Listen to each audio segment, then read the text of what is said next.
অবশেষে আজ সেই দিন, মনের কোনো গহীনে লুকিয়ে থাকা সেই ছোট্ট আমিটাকে সাদা উন্মুক্ত প্রান্তরে ছেড়ে দেওয়ার দিন। অনেক দিনের অপেক্ষা, অনেক প্রহর গোনা, লোকমুখে অনেক গল্প শোনার পর অবশেষে আজ মানালিকে ছুঁয়ে দেখার দিন। কাসল থেকে মানালির অনবদ্য যাত্রাপথ, মানালি থেকে সিসুর ভয়ঙ্কর সুন্দর সেই জার্নি, মানালির mall, Atal tunnel, Solan valley, সিসুর ভিলেজ, চন্দ্রা নদী, ভীষণ শান্তির হিড়িম্বা মন্দির, ঘটোৎকচের ডেরা, আর আমার সব থেকে প্রিয় বনবিহার, যেখানে নিজেকে খোঁজার চেষ্টা করেছি আমি। সেই সব গল্প আজ তোমাদেরকে শোনানোর দিন। চলো তাহলে গল্পের ঝুলি খোলা যাক। তবে সবার আগে আমি শঙ্খ, তোমাদের হোস্ট, সবাইকে জানাই ওয়েলকাম টু মেঘ পিওনের ভ্লগ।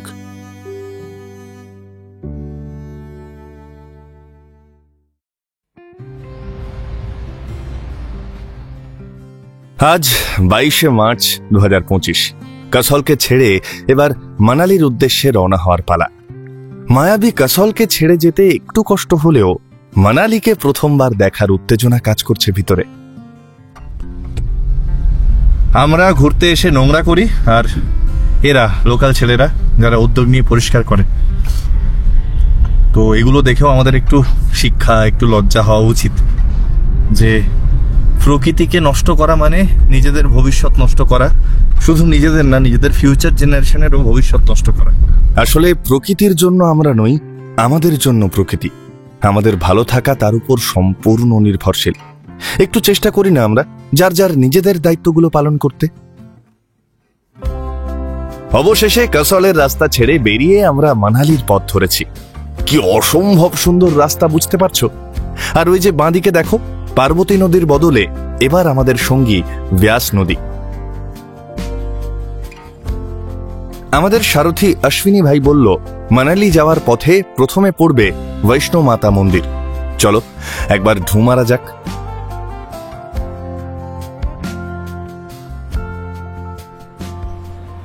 বেশ ভালো লাগলো, এবং বেশ কিছুটা সময় লাগে, কারণ অনেকগুলো মন্দির চত্বর আছে, অনেকগুলো মন্দির গৃহ, অনেকগুলো গর্ভগৃহ আছে। তবে মেন যে গর্ভগৃহটা, মা বৈষ্ণো দেবীর জন্য তৈরি যে গর্ভগৃহটা, সেটা একটা পাহাড়ি গুহার মধ্যে, এবং সেই গুহাটাকে নিয়েই এই মন্দিরটা গড়ে উঠেছে। বেশ কিছুটা অন্ধকারে মাথা নিচু করে গুহার মধ্যে হামাগুড়ি দিয়ে ঢুকতে হয়। তো ভিতরে ছবি তোলা প্রহিবিটেড, বারণ ছিল, এই দেখাতে পারলাম না। তো অবশ্যই এসো, ভালো। মন্দিরের ঠিক উল্টো পারেই বয়ে যাচ্ছে ব্যাস নদী, আর সেখানে চলছে রিভার রাফটিং। দেখতে তো বেশ লাগে, কোনো একদিন করার ইচ্ছেও আছে, দেখা যাক।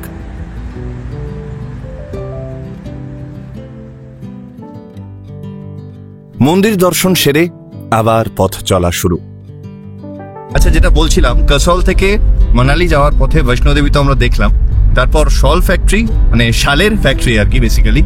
এখানে দেখার মতো জিনিস, তবে আমি শালের কিছুই বুঝি না, তাই দেখাচ্ছি না। রাস্তার পাশেই অনেক শাল ফ্যাক্টরি রয়েছে, তোমরা যারা কিছু কিনবে বলে ঠিক করো, তোমরা অবশ্যই ভিজিট করতে পারো। আর রয়েছে রিভার রাফটিং পয়েন্ট, সেটাও আমরা রাস্তার পাশ থেকেই দেখছি এখানে রাফটিং চলছে। তো আলাদা করে দেখানোর মতো আমার মনে হয় কিছু নেই। চলো ডাইরেক্ট মানালি যাই, এবং মানালিকে যতটা ভালো করে এক্সপ্লোর করা যায়, মানালিকে যতটা ভালো করে তোমাদের সামনে তুলে ধরা যায়, বা মানালিকে যতটা ভালো করে আমরা সবাই মিলে এক্সপ্লোর করতে পারি, সেই চেষ্টা করি। চলো।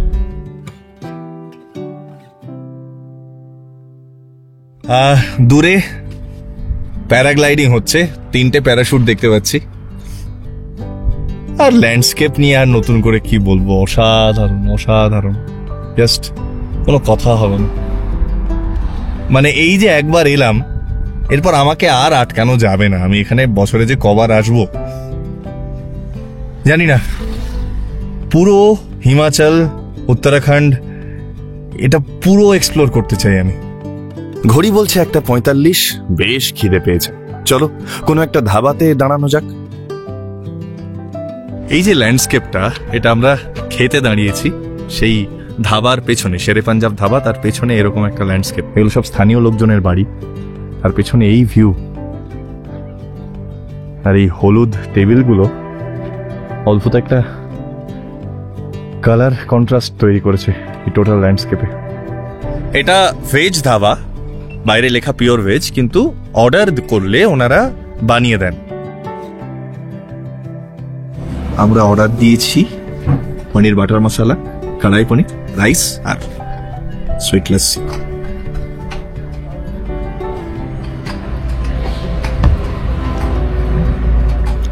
কলকাতার লস্যি অনেক ভালো, অনেক ঘন, অনেক বেশি টেস্টি, অনেক বেটার। ইনফ্যাক্ট এখানকার খাবারও আমার একদম ভালো লাগেনি, তাই মুডটা একটু খারাপ হয়ে গেলেও জার্নি স্টার্ট হতেই সব মন খারাপের মেঘ একদম কেটে গেল।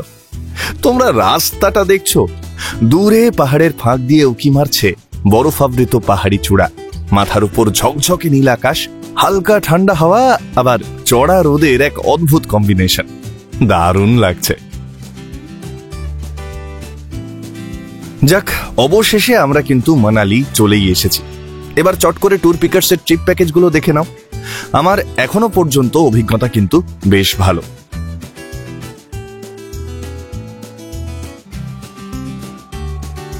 তো ফাইনালি 3টে বাজে আর আমরা আমাদের আজকের আস্তানা সাবা মানালি ইন হোটেলে চলে এসেছি। এইটা হচ্ছে reception. Already check in procedure done. অনির্বাণদা আর চন্দনদা আইডি দেখাচ্ছে। আর এটা হচ্ছে ইন্টেরিয়ার, বেশ কোজি, কিন্তু কাঠের কাজ করা এবং ম্যাচিং সোফা রয়েছে 3টে। ভালো লাগছে দেখতে, মানে ঢুকেই একটা পজিটিভ ভাইব, মানে হোটেলটা সম্পর্কে একটা ফার্স্ট ইমপ্রেশন যেটা থাকে, বেশ ভালো লাগলো। এবার রুমে গিয়ে দেখাচ্ছি রুমগুলো কেমন, এখনো জানি না, দেখা যাক। এই যে আমাদের লাগেজ যাওয়ার জন্য রেডি। এসো। অনির্বাণদাকে না নিয়ে চলে যাচ্ছিলাম। চালিয়ে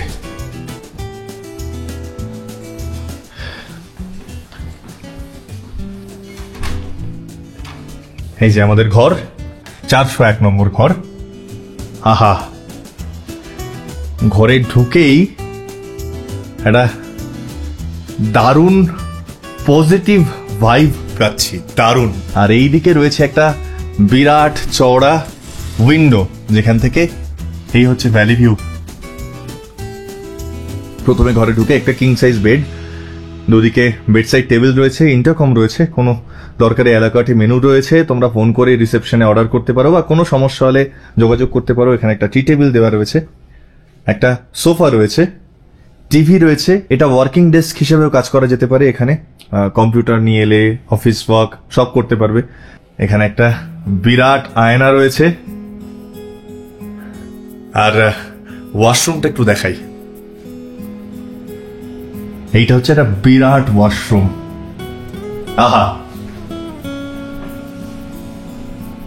ওয়েস্টার্ন কামোড রয়েছে আর সেন্ট্রালাইজড গিজার সিস্টেম রয়েছে। এখানে ফ্রিজ রয়েছে, ছোট্ট ফ্রিজ, পকেট ফ্রিজ। মোদ্দা কথা, দারুণ অ্যাকোমোডেশন, সব রকম আধুনিক অ্যামিনিটিস তো রয়েছে এবং ঝাঁ চকচকে কন্ডিশন। আমার তো দেখে নতুনই মনে হচ্ছে, ঝাঁ চকচকে কন্ডিশন, বেশ ভালো, বেশ ভালো। আচ্ছা, এইটা হচ্ছে ডাইনিং স্পেস, দারুণ দারুণ, খুব ভালো, ক্যা বাত। এই মুহূর্তে আমি আছি সাবা মানালি ইন, আমাদের আজকের আস্তানার ছাদে। আমাদের যে ডাইনিং স্পেস তার ঠিক পাশেই ওপেন ক্যাফেটেরিয়া মতো করা আছে, যেখানে বসে তোমরা লাঞ্চ, ডিনার, ব্রেকফাস্ট, স্ন্যাক্স সব আনন্দ সব এনজয় করতে পারবে। তার সাথে যেটা এনজয় করবে সেটা হচ্ছে এই ভিউটা। এই দেখো,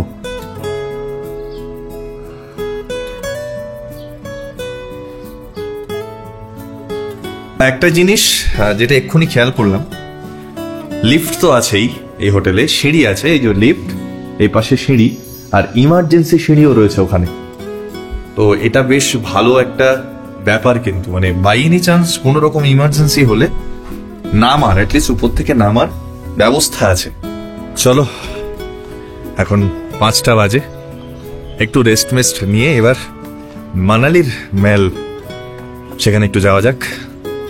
মোজা কিনতে হবে, মোজা ফেলে এসছি, বেশ ঠান্ডা, এরপর আরো বরফের দিকে গেলে মোজা লাগবেই। আহা, কি লাগছে। ও, এটা হচ্ছে গুরুদ্বারার মাথা দেখা যাচ্ছে।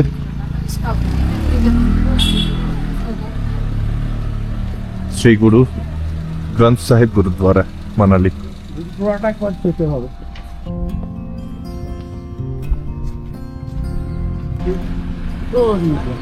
বাইক স্কুটি রেন্ট,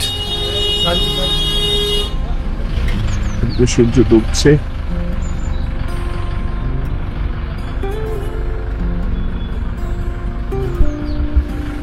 একটু পরে যখন লাল আভাটা সামনের ওই বরফের সাদা পাহাড়ে পড়বে, অসাধারণ।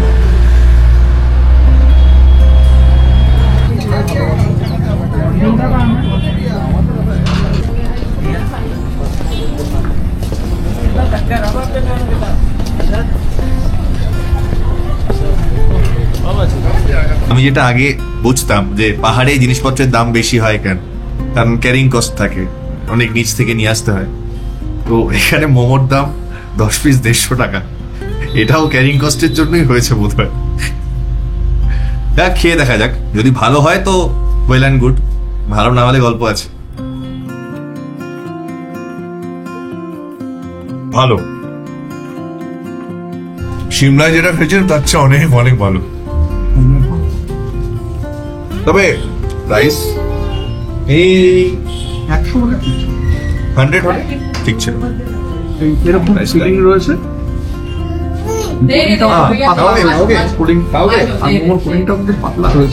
দামটা একটু বেশি মনে হচ্ছে ম্যাল রোডের মানালির ম্যাল।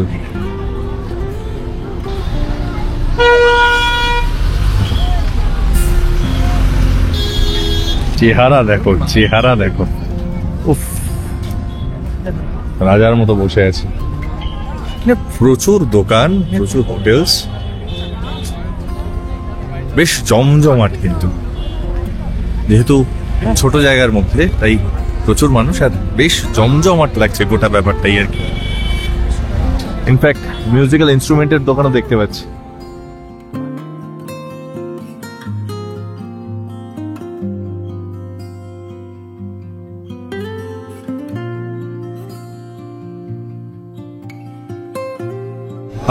এরকম জমজমাট ম্যাল আমি খুব কম দেখেছি। মানে সিমলা ম্যালটা অনেক চওড়া, অনেক বড় ম্যাল, কিন্তু এত জমজমাট ছিল না সিমলা ম্যাল। মানালির ম্যাল কিন্তু প্রচন্ড জমজমাট, প্রচুর দোকান, প্রচুর মানুষ, এবং মানুষের কাছে প্রচুর অপশন বিভিন্ন জিনিস কেনার, খাওয়ার। বেশ ভালো, বেশ ভালো। আর এখান থেকে ভিউ নিয়ে তো আলাদা করে কিছু বলারই নেই। টোকেন নিতে হবে, তারপর আইসক্রিম খাবেন। আইসক্রিমের খিচুড়ি খেয়েছো কখনো? এটা হচ্ছে আইসক্রিমের খিচুড়ি। এই যে 18-1, 8খানা ফ্লেভার এভাবে দিচ্ছে ও। জানি না খেতে কেমন হবে।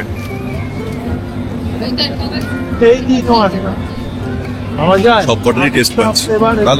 একটু আগে মোমো খেয়ে গেছিলাম, তো দিদিকে বলে গেছিলাম যে দম বিরিয়ানি এখানকার স্পেশাল, তো দম বিরিয়ানির জন্য আসবো। তো এসেছি, শুধু আমরা একা আসিনি, এই যে আরেকজন এসছে। কিরে এই नॉर्थ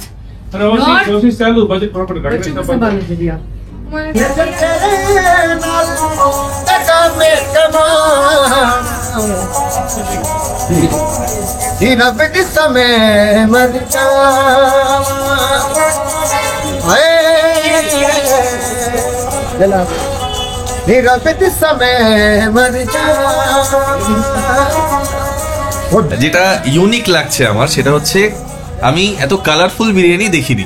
আমি যে কটা বিরিয়ানি খেয়েছি কলকাতা স্টাইল, ম্যাক্সিমাম কলকাতা স্টাইলই খাই, যেখানে আলু দেওয়া থাকে।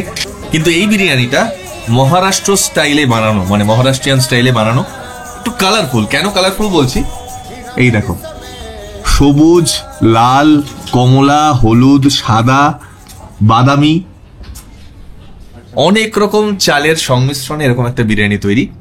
ফুল প্লেট নিয়েছি আমরা, full plate authentic dum biryani. 3 piece chicken আছে, যেহেতু আমরা 3 জন, তো একটাতেই হয়ে যাচ্ছে। আর শুধু টেস্ট করবো বলে পেটে সত্যি জায়গা নেই। 18-1 খেলাম, তার আগে মোমো খেলাম, তো এবার দম বিরিয়ানির পালা। খেয়ে দেখি কতটা অথেন্টিক।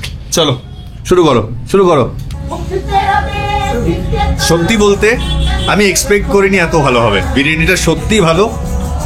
অথেন্টিক কিনা সেটা আমি বলতে পারবো না, তার কারণ আমি অথেন্টিক মহারাষ্ট্রিয়ান স্টাইল খাইনি। তবে এটাকেই যদি অথেন্টিক বলি তাহলেও সেটা দুর্ধর্ষ। তো মানালিতে তোমরা যদি আসো তাহলে অবশ্যই ট্রাই করে দেখতে পারো। ম্যালে ঢোকার জাস্ট আগে এই দোকানটা পড়ে। কি অপূর্ব মায়াবী লাগছে কালারটা আকাশের, আহা। এখনো কিন্তু সাদা ধপধপ করছে পাহাড়টা। সূর্য ডোবার পরে যেটুকু আলো অবশিষ্ট আছে তাতেই একদম ক্লিয়ার দেখা যাচ্ছে।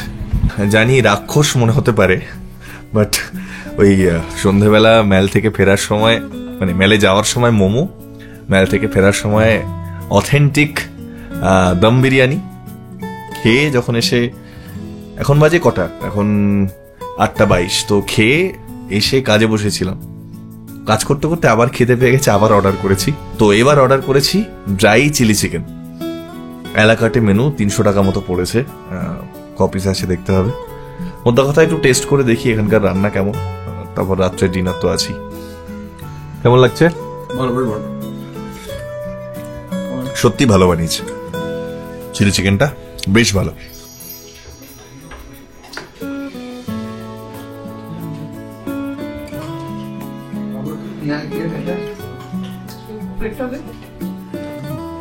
চিকেনটা ভীষণ ভালো, খুব ভালো, ভীষণ ভালো।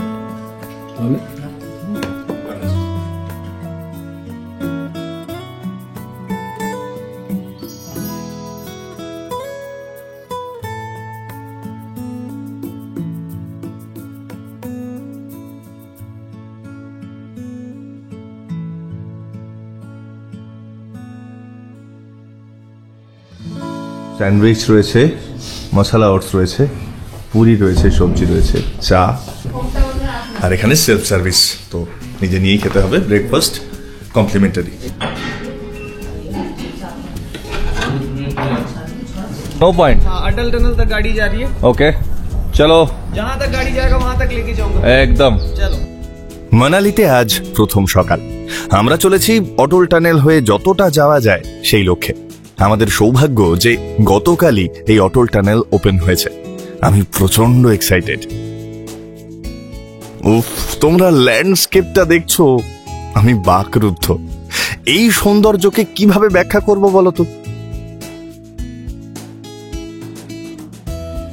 এই যে দেখো, সবুজ গাছে মোড়া পাহাড়, আর তার ঠিক পাশেই ধবধবে সাদা বরফে ঢাকা পাহাড়ের কন্ট্রাস্টটা কি অদ্ভুত লাগছে দেখেছো? যত আমরা এগোচ্ছি বাতাসের উষ্ণতার পারদ কিন্তু ধীরে ধীরে নামছে।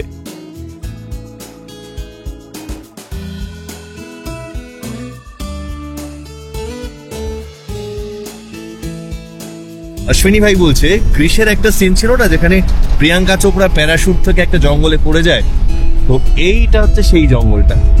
এই যে জঙ্গলটা, এটা হচ্ছে সেই জঙ্গল, এখানেই ক্রিসের শুটিং হয়েছিল।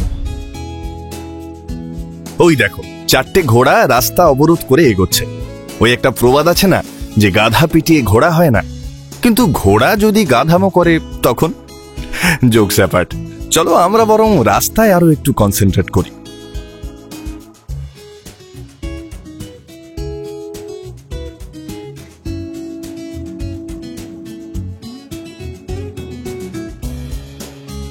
কি কেমন ফাটাফাটি না? এই যে দেখো, রাস্তার ধারে প্রথম বরফ দর্শন। আমরা সোলাং ভ্যালিতে এসেই গেছি প্রায়।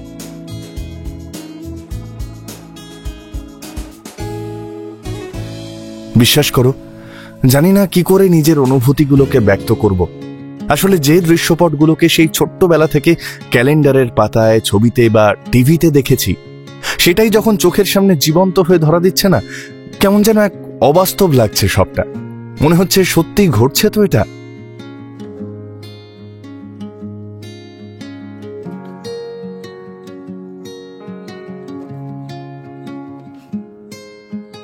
আচ্ছা, আমরা সোলাং ভ্যালিতে এন্টার করলাম। অটল টানেল খুলে দিয়েছে কালকে, তো আমাদের কপাল ভালো যে আমরা, দেখা যাক কত দূর যাওয়া যায়। আপাতত মনে হচ্ছে কপাল ভালো, কারণ কালকেই অটল টানেল খুলেছে। তবে সোলান ভ্যালির চেহারা দেখে আমি কিন্তু একটু হতাশ। রাস্তার ধারে যে বরফ পড়ে আছে বা লোকাল মার্কেটে, সেই জায়গাটা বরফ আর কাদায় মাখামাখি হয়ে কেমন একটা চেহারা হয়ে রয়েছে।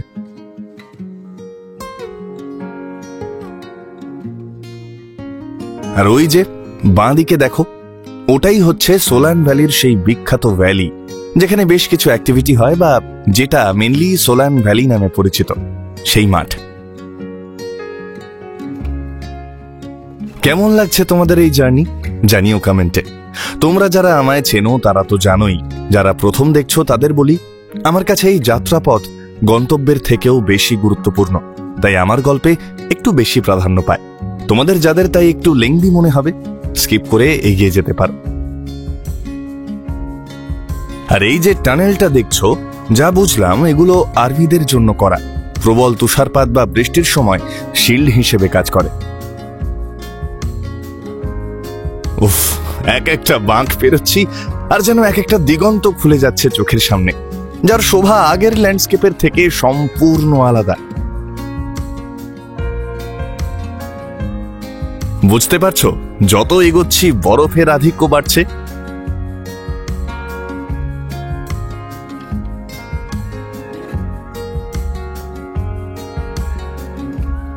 দেখতে দেখতে বরফ স্তরের উচ্চতা ইঞ্চি থেকে ফুট আর ফুট থেকে মিটার ছুঁয়েছে, কিন্তু আমার তো দারুণ লাগছে।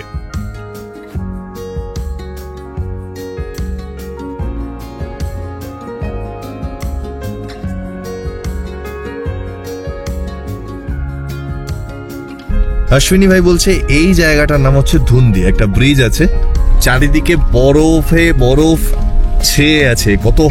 কত হাইট এখানকার বরফের যে স্তরগুলো পড়েছে, কত পুরু স্তর পড়েছে দেখো।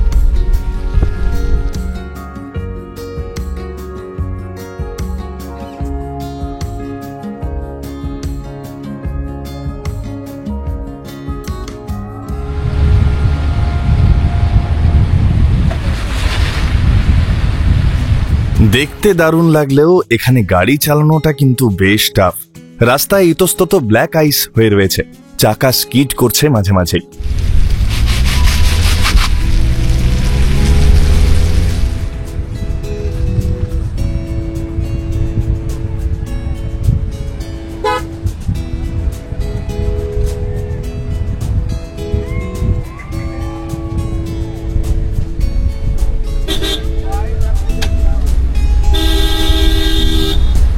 এই যে অটল টানেল চলে এসেছি আমরা, চলো দেখাই যাক এই অটল টানেলের অভিজ্ঞতা কেমন হয়।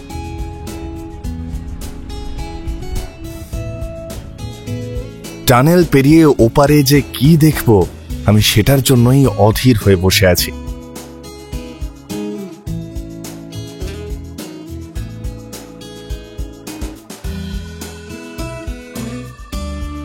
অবশেষে নাটকের পর্দা যেভাবে ওঠে ধীরে ধীরে, আমাদের সামনেও ঠিক সেভাবেই যেন পর্দা উঠছে, তাই না? যেন এক অন্য ডাইমেনশনের পর্দা।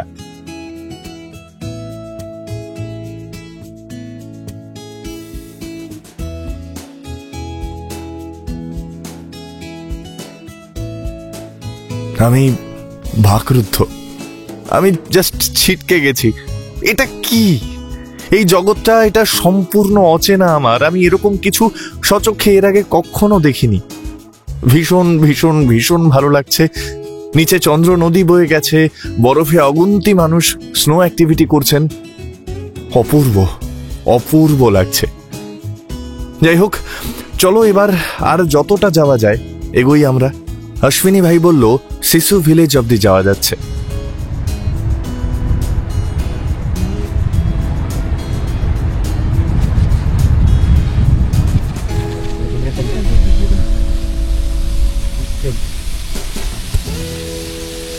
না দাঁড়িয়ে পারলাম না, তার কারণ জল জমে ক্রিস্টালাইট হয়ে রয়েছে তলোয়ারের মতো এইরকম, আর উপর থেকে পাথর পড়ছে মাঝে মাঝে। সত্যি কষ্ট করে আসলে তবে কিন্তু এগুলো দেখা যাবে। পুরো পুরো ক্রিস্টাল হয়ে রয়েছে।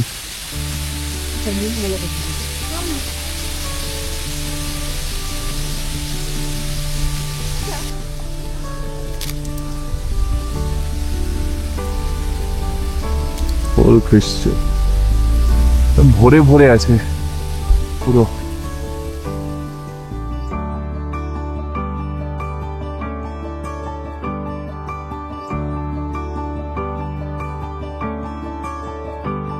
আমরা শিশু ভিলেজে ঢুকছি।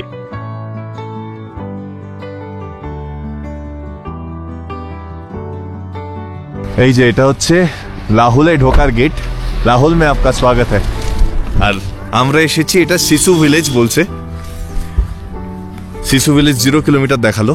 অদ্ভুত সুন্দর জায়গা। আর এই যে গাছগুলোকে স্থানীয় ভাষায় বলছে সফেদ আকা পেড়। কি অদ্ভুত লাগছে, কি অদ্ভুত লাগছে। এটা আমার জীবনে প্রথমবার, আমি এরকম দেখিনি। এখানে একটা ওয়াটারফল আছে, পুরো জমে রয়েছে। অনবদ্য অনবদ্য অনবদ্য, কোনো কথা হবে না।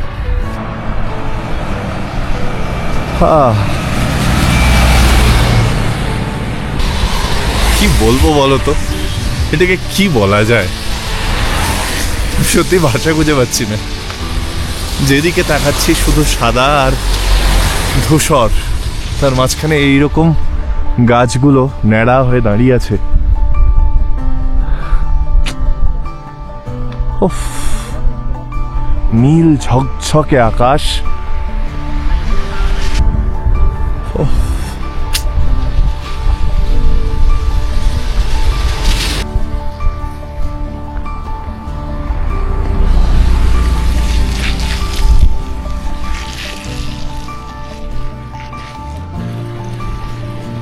বরফের তলা দিয়ে জল গলে বেরিয়ে আসছে।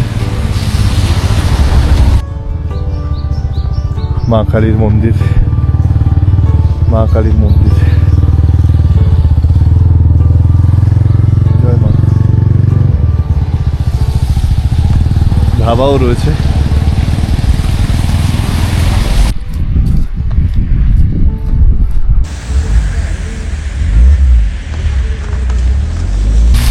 এখানে স্নো অ্যাক্টিভিটিসের অনেকগুলো জায়গা আছে। স্নো অ্যাক্টিভিটিস করার কোনো ইচ্ছে আমার নেই। আমার কাছে নেচারটাই আসল। স্নো অ্যাক্টিভিটিস বা কোনো অ্যাক্টিভিটিস করে আমি সেই মজা পাই না যেটা আমি প্রকৃতি থেকে পাই। তো যারা করতে চান, এখানে বহু স্নো অ্যাক্টিভিটিস করার জায়গা আছে। এই যে হাঁটছি স্নোয়ের উপর।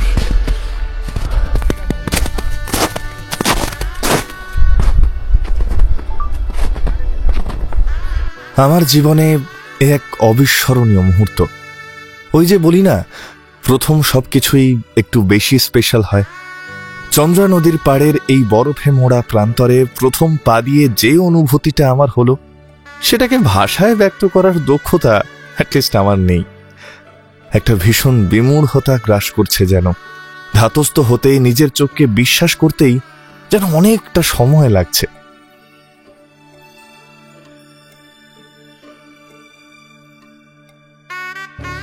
কি অপূর্ব, হ্যাঁ।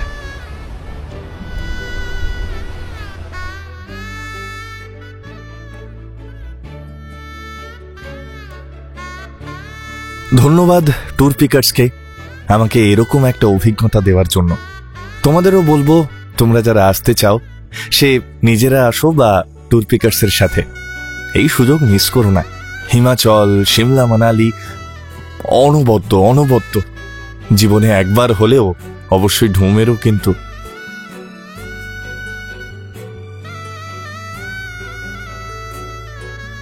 প্রথমবার বরফ নিয়ে খেলার আনন্দ, প্রথমবার বরফে তাতিয়ে বেড়ানোর আনন্দ, এই আনন্দে টাইমের হিসেব ভুলেই গেছিল। অলরেডি 1.5 ঘন্টা কাটিয়ে ফেলেছি। আর দেরি করা যাবে না, অশ্বিনী ভাই ওদিকে ওয়েট করছে, কারণ ফেরার সময় জ্যাম লেগে যাবে, তখন আর বেরোনো যাবে না। তোমাদেরও তাই বলবো, যখন অটল টানেল আসবে, ব্রেকফাস্ট করে অ্যাজ আর্লি অ্যাজ পসিবল বেরিও। পারলে 7:30-8টার মধ্যেই, না হলে কিন্তু বিরাট জ্যামে পড়বে। আমরা বেরিয়েছিলাম, তাই অপেক্ষাকৃত কম জ্যাম পেয়েছি। তবে অটল টানেল ছাড়ার আগে বলে যেতে চাই, যা দেখলাম তা জন্ম জন্মান্তরেও ভুলিব না। আমি ট্যুর পিকার্সের নাম্বার স্ক্রিনে আর ডেসক্রিপশনে 2 জায়গাতেই দিয়ে দিলাম। তোমরা যারা আমাদের মতোই ঘুরতে চাও বা তোমাদের নিজেদের মতো কাস্টমাইজ করতে চাও ট্যুর, অবশ্যই ফোন করে কথা বলে নিও। ওনারা কাস্টমাইজ ট্যুরও করান, শুধু অফিস টাইমে ফোন করো। অনেক সময় অফিস টাইমের বাইরেও কেউ কেউ ফোন করেন, তখন হয়তো ওনারা ফোন ধরতে পারেন না এবং ফ্রাস্ট্রেশন বিল্ড আপ হয়। আর তাছাড়া কোথাও ঘুরতে যাওয়ার আগে নিজেরাও একটু রিসার্চ করো, কোথায় যাচ্ছ, কার সাথে যাচ্ছ তার সম্পর্কে। আমার কথা বলতে পারি, আমার ট্যুর পিকার্সকে ভালো লেগেছে। যাই হোক, আজ আর সেরকম কোনো অ্যাক্টিভিটি রাখিনি আমরা, কিন্তু আগামীকালটা পুরোটা কাটবে মানালি সাইট সিং এর উপর। আপাতত অনেকটা বেলা হয়ে গেছে, খুব খিদে পেয়ে গেছে, প্রায় 1টা বাজে। দৌড়ঝাঁপ করেছি, কিন্তু আমাদের অশ্বিনী বলল যে এখানে বাঙালি হোটেল রয়েছে দুটো, পাশাপাশি দেখছি আশাপুরী ভোজনালয় আর শান্তিনিকেতন। তো আমরা শান্তিনিকেতনে যাবো, গিয়ে দেখি বাঙালি খাবার কেমন। অনেকদিন বাঙালি খাবার খাই না, মানে এখানে এসে খাওয়া হয়নি আর কি। তাছাড়া বাঙালি রেস্টুরেন্টে মানে সচরাচর এইভাবে ঢোকা হয় না, কারণ বাড়িতে তো সবসময় বাঙালি রান্নাই চলছে। তো মানালিতে এসে বাইরের খাবার খেতে খেতে ইচ্ছে হলো একটু একদিন দুপুরে বাঙালি রেস্টুরেন্টে খাওয়া যাক। খেয়ে দেখি কেমন। চিকেন থালি অর্ডার করেছি, 220 টাকা প্লেট। মাটন থালিও আছে 250 টাকা প্লেট। আর ভেজ ফিশ থালি হচ্ছে 190, ভেজ থালি 150। এর সাথে আমরা একটু মুড়ি ঘন্টা অর্ডার করেছি, ওটাও 150 টাকা। তো কেমন লাগে বা কেমন বানায় সেটা খেয়েই দেখি। আচ্ছা, শান্তিনিকেতনে খেয়ে বেশ ভালো লেগেছে। পার্টিকুলারলি মাছের কথা আমি বেশি করে বলবো, কারণ পাহাড়ে এত ফ্রেশ মাছ পাওয়া যায়, বিশেষ করে মানালিতে। আমার জানা ছিল না, আমি মাছ একটু অ্যাভয়েডই করি পাহাড়ে গেলে, কারণ অনেক সময় ফরমালিনের চোবানো থাকে মাছ ভালো রাখার জন্য। কিন্তু এখানে একদম ফ্রেশ মাছ পেয়েছি। তো যেটা বলার, ওনাদের এই বিল্ডিংটা অনেক পুরনো হয়ে যাওয়ায় ওনারা সামনেই ছেড়ে দেবেন। তো কোথায় শিফট করছে সেটা একবার জেনে নি। কোথায় শিফট করছে দিদি? আমাদের একদম স্নো ভিউ হোটেলের অপোজিটে আদি শান্তিনিকেতন নাম দিয়ে তৈরি হচ্ছে। আচ্ছা, কবে থেকে ওপেন হবে? 2 তারিখ, 2 তারিখ, 2 এপ্রিল। বাহ। 2 এপ্রিল। তাহলে এপ্রিল মাসের পর থেকে যারা আসবে এবং বাঙালি খাবার চাই যাদের, আদি শান্তিনিকেতনে অবশ্যই একবার ঢুঁ মারতে পারো, ভালো লাগবে, এটুকু বলতে পারি। এবার মানালি সাইট সিং এর পালা, যার মধ্যে হিড়িম্বা মন্দির, club house, Van Vihar, local monastery এগুলো পড়ে। চলো প্রথমেই তোমাদের নিয়ে যাই সেই হিড়িম্বা মন্দির, যা মহাভারতের যুগের সাক্ষ্য বহন করে।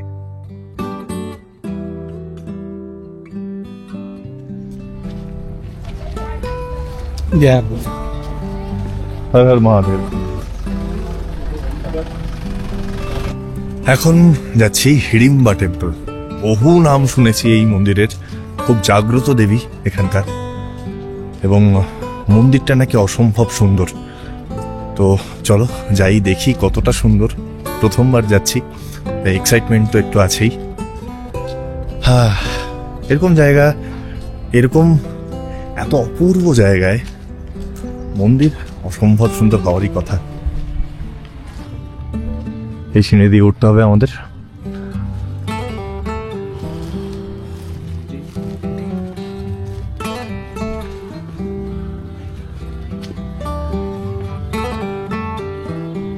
কি অপূর্ব লাগছে। চির আর দেবদারু গাছের জঙ্গল এটা,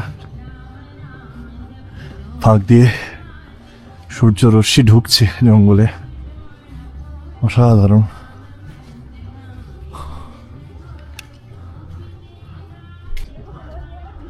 অপূর্ব লাগছে। আহা, পিছনে নীল ঝকঝকে আকাশ, ক্রিস্টাল ক্লিয়ার ওয়েদার, আর এই পাতার ফাঁক দিয়ে ফিল্টার্ড হয়ে সূর্য রশ্মি ঢুকছে। কি আবাদ! পেছনে ওই যে সাদা পাহাড় দেখা যাচ্ছে।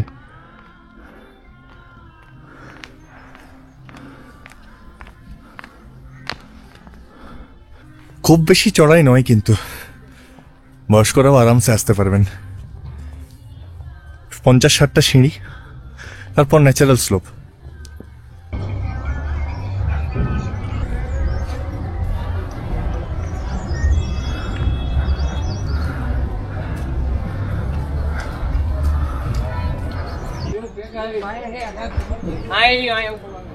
হিড়িম্বা দেবী কিন্তু ভীমের ধর্মপত্নী ছিলেন এবং ঘটোৎকচ ভীম আর হিড়িম্বার পুত্র, সেই গল্প আমরা তো অনেকেই জানি। তো সেই মা হিড়িম্বার মন্দিরে ফাইনালি এলাম। অদ্ভুত অ্যাম্বিয়েন্স এখানকার, অদ্ভুত অ্যাম্বিয়েন্স। যেহেতু ছায়া আর রোদ লুকোচুরি খেলছে, তাই কখনো বেশ ঠান্ডা লাগছে, আবার কখনো হালকা উষ্ণতা গায়ে মেখে যাচ্ছে। এই যেমন এখন একটা অদ্ভুত আরাম লাগছে। তারপর যখনই ছায়ায় ঢুকছি না, বেশ ঠান্ডা, বেশ ঠান্ডা, হাত ফাত একদম পুরো জমে যাচ্ছে আর কি। খুব খুব খুব ভালো লাগছে, খুব ভালো লাগছে।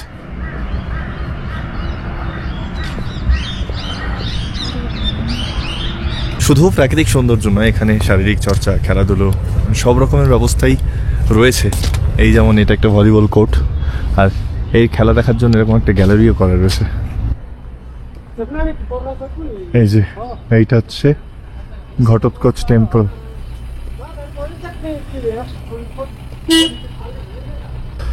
ঢুংরি village, Manali, the abode of the mighty warrior Ghatotkach. এই হচ্ছে ঘটোৎকচের মন্দির।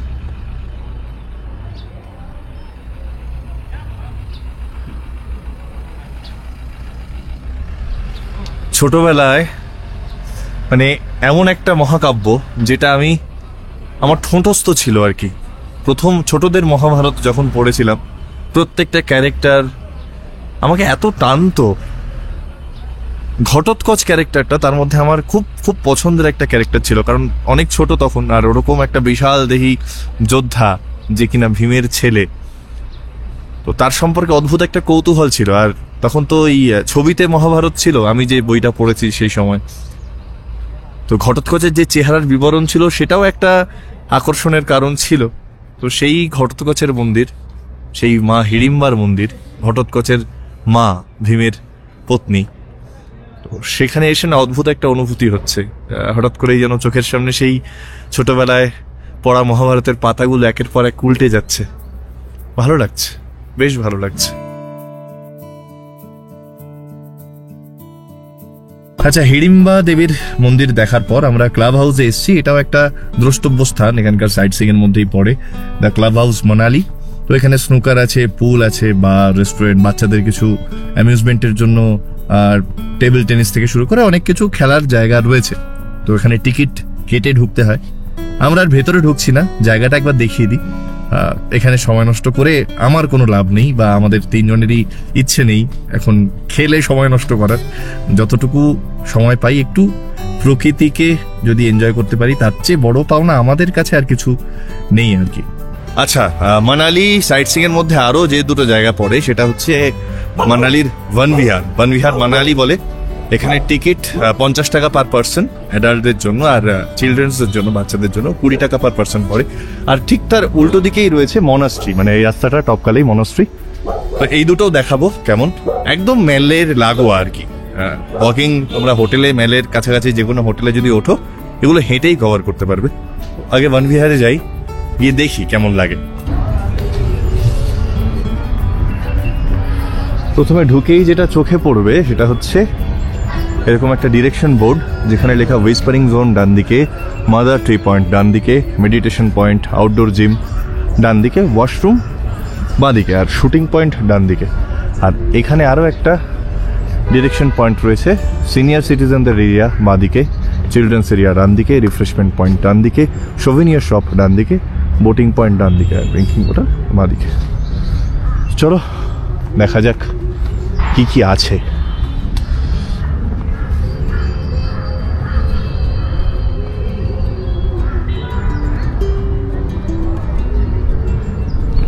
অ্যাম্বিয়েন্স নিয়ে নো ডাউট কোনো কথা হবে না, বড় বড় চির আর দেবদারু গাছের জঙ্গল, ঠিক হিড়িম্বা দেবীর টেম্পেলের অ্যাম্বিয়েন্সের মতোই। কিন্তু এখানে বাচ্চাদের জন্য অনেক কিছু রয়েছে দেখতে পাচ্ছি, অ্যামিউজমেন্ট পার্ক টাইপের। এখানে বসে অনেকক্ষণ, ঘন্টার পর ঘন্টা কেটে যেতে পারে, এরকম বসার জায়গা করা রয়েছে। এখানে দোলনা রয়েছে, বাচ্চাদের জন্য স্লিপ রয়েছে, অনেক অ্যাক্টিভিটি করার জিনিস রয়েছে। নিচে বোটিং পয়েন্টটা নিচে দেখা যাচ্ছে, ছোট্ট একটা লেক করা, বেশ সুন্দর লাগছে। কিন্তু আলো ছায়ার খেলা। এখানে 1 2 3 4 5 6 6টা বোট আছে টোটাল। তো 6টা বোটে তোমরা বোটিং করতে পারো।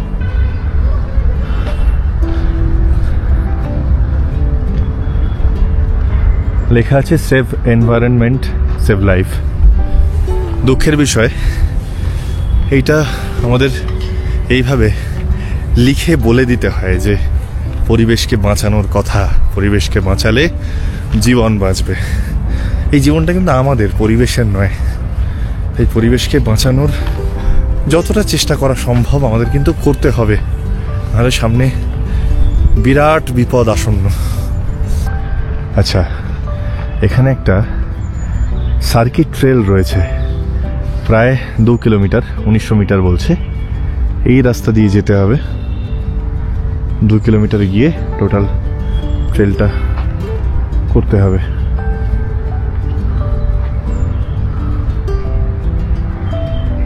ইনফ্যাক্ট এই যে লোহার জাল দিয়ে ঘেরা এই আলো ছায়ার ক্যানভাসে, এটাও কি অদ্ভুত লাগছে। একটা মাটিতে একটা অদ্ভুত টেক্সচার তৈরি হয়েছে, দারুণ লাগছে। আর দুটো কত কন্ট্রাস্টিং পরিবেশ আর কি। পাশেই মানালি, যেখানে একদম প্রপার শহর আর কি, প্রচুর দোকানপাট, প্রচুর মানুষের কোলাহল, চিৎকার চেঁচামেচি, যানজট হরদম চলছে। আর তার ঠিক পাশেই, মানে ম্যাল থেকে 50 মিটারের ডিস্টেন্সও না, এইরকম একটা পার্ক, যেটা আমি এতটা এক্সপেক্ট করিনি ভেতরে ঢোকার সময়। সত্যি ভালো, সত্যি ভালো। এখানে আসলে এই দেওদারের গাছের বন, মাঝে মাঝে কিছু চিড় গাছও দেখতে পাচ্ছি, তার ছায়া, রোদ ছায়ার লুকোচুরি, আর একটা অদ্ভুত ফ্রেশনেস রয়েছে এখানকার হাওয়ায়। যেহেতু ছায়া, ঠান্ডাও আছে, আবার যখন রোদটা গায়ে লাগছে আরাম লাগছে, ভীষণই ভালো লাগছে, ভীষণই ভালো লাগছে। খুব ভালো অ্যাটমসফিয়ার, খুব ভালো অ্যাম্বিয়েন্স। ওপরে দাঁড় কাকেরা সমানে ডেকে যাচ্ছে। এই দাঁড় কাকের গলার আওয়াজটা কিন্তু বেশ কর্কশ। আর বাঁ দিক থেকে নদীর জলের আওয়াজ পাচ্ছি। এটা একটা ভালো ভিউ পয়েন্ট মনে হচ্ছে। আর যথারীতি ভিউ পয়েন্টগুলোকে দায়িত্ব নিয়ে আমরা শেষ করছি, নষ্ট করছি। এই যে দায়িত্ব নিয়ে, এটাই তো আমাদের কাজ, ভালো জিনিসগুলোকে দায়িত্ব নিয়ে নষ্ট করা, তাই না? এই যে ভিউ পয়েন্ট, অনবদ্য বরফাবৃত পাহাড়, আর নিচে নদী। এটাই ব্যাস নদী। কি অদ্ভুত লাগছে দেখো জায়গাটা।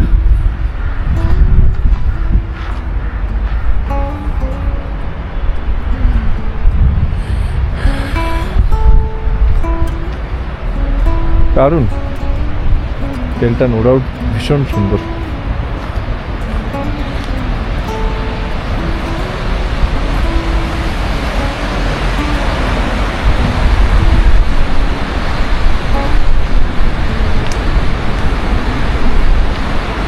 $50 টিকিটের প্রাইস, আমি কমই বলবো, ওয়ার্থ ইট।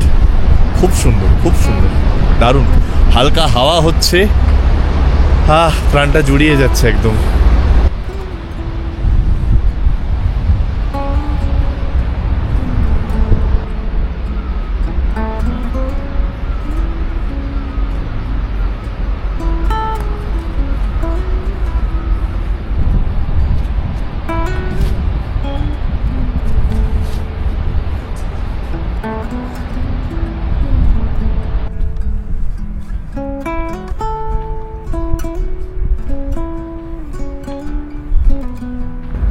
হয়তো জ্ঞান মনে হতে পারে, কিন্তু নিজের লাইফে আমি এটা সবসময় মেনে চলার চেষ্টা করি। জীবনে কখনো না কখনো একটু থামা দরকার, সবসময় না ছুটে একটু দাঁড়িয়ে সেই জায়গাটাকে অ্যাপ্রিসিয়েট করার দরকার, সেই জায়গাটাকে উপভোগ করার দরকার। এই যেমন আমি 1.5 ঘন্টা হয়ে গেছে আমি এখানে চুপচাপ বসে আছি, অসাধারণ লাগছে। একটা আলাদাই শান্তি, আলাদাই একটা কামনেস কাজ করছে। প্রত্যেকের লাইফে অনেক কিছু ঘটে, অনেক চেঞ্জের মধ্যে দিয়ে আমাদের যেতে হয়, কিন্তু আলটিমেটলি দিনের শেষে মেন্টাল শান্তিটা ভীষণ ভীষণ ইম্পর্ট্যান্ট। কখনো প্রকৃতির মাঝে নিজেকে এইভাবে একটু একা একা মিশিয়ে দিও, যেখানে আর কেউ থাকবে না। অনির্বাণদা আর চন্দনদা আরও এগিয়ে গেছে সামনে, আমি বললাম তোমরা এগো, আমি আসছি। আমি এখানেই বসে আছি, ওরা হয়তো অলমোস্ট এই ট্রেলটা কমপ্লিটও করে ফেলেছে, আমি জানি না। আমার আর ইচ্ছে করলো না।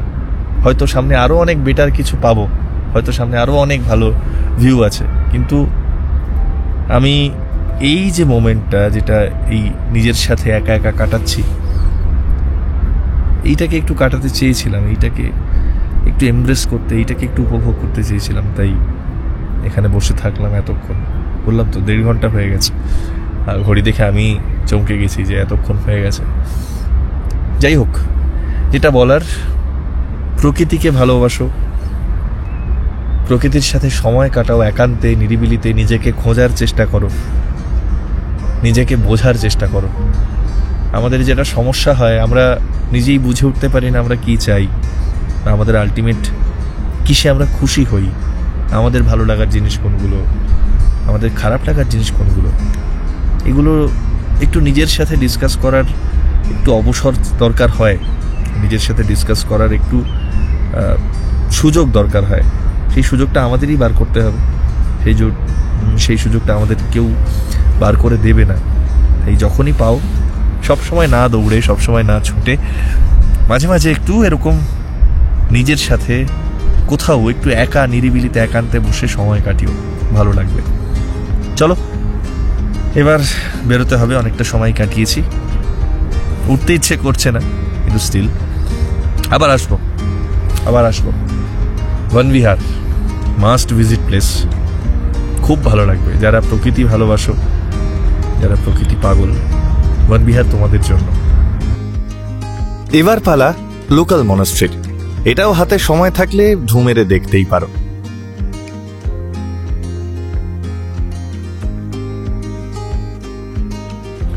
কথায় কথায় আমরা জানতে পেরেছি আমাদের সারথী অশ্বিনী ভাইয়ের কাল জন্মদিন, আজকে 24 তারিখ, কাল 25 তারিখ। তো একটা কেক নিচ্ছি ছোট্ট, ব্ল্যাক ফরেস্টের, এই যে নাম লেখা চলছে। রাত্রে একটা ছোট্ট করে সারপ্রাইজ দেবো সেলিব্রেশন।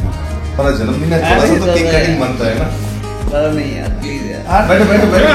अरे happy birthday to you, happy birthday to thank you so much.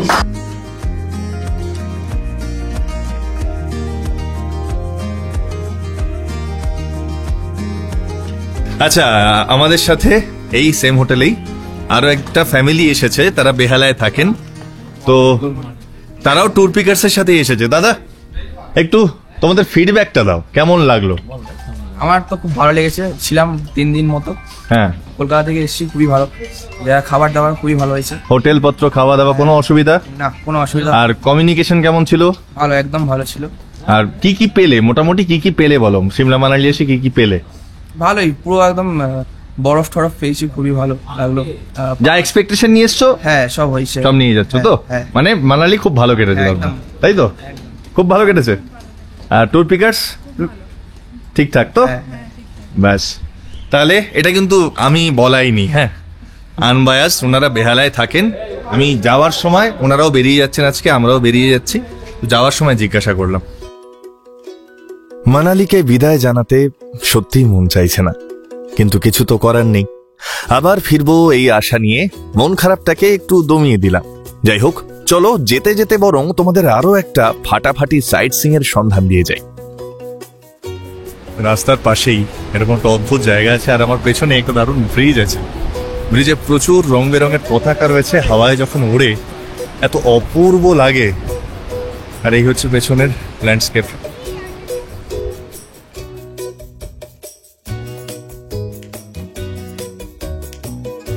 Hanging bridge, পুরোই হাঁটে হালকা কাঁপছে, দারুণ দারুণ।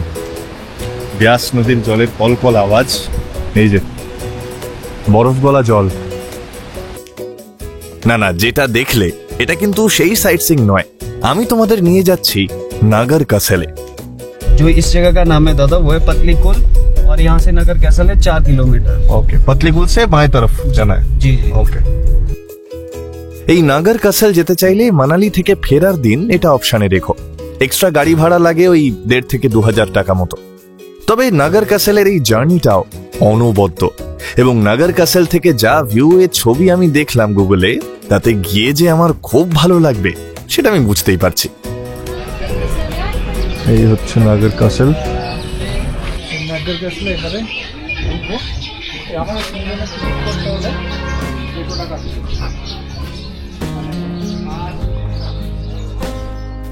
এই নাগর কাসল বা দুর্গ কিন্তু মধ্যযুগীয় একটি দুর্গ। কুল্লু ডিস্ট্রিক্টের মধ্যেই পড়ছে। 1460 খ্রিস্টাব্দে রাজা সিদ সিং এর আমলে এটি তৈরি হয়। এখন Himachal Pradesh tourism development corporation বা HPTDC এটাকে হেরিটেজ হোটেল হিসেবে চালাচ্ছে সেই 1978 সাল থেকে। মানে চাইলে তোমরা কিন্তু ওদের ওয়েবসাইট থেকেও এখানে রুম বুক করে থাকতে পারো। আমার তো দারুণ লেগেছে। প্রথমত এর ঐতিহাসিক গুরুত্ব, তারপর অদ্ভুত সুন্দর ভিউ। এই যে দেখো, যে কারোর মন কাড়তে বাধ্য, ঠিক যেভাবে সেই সময়ে রাজার মন কেড়েছিল।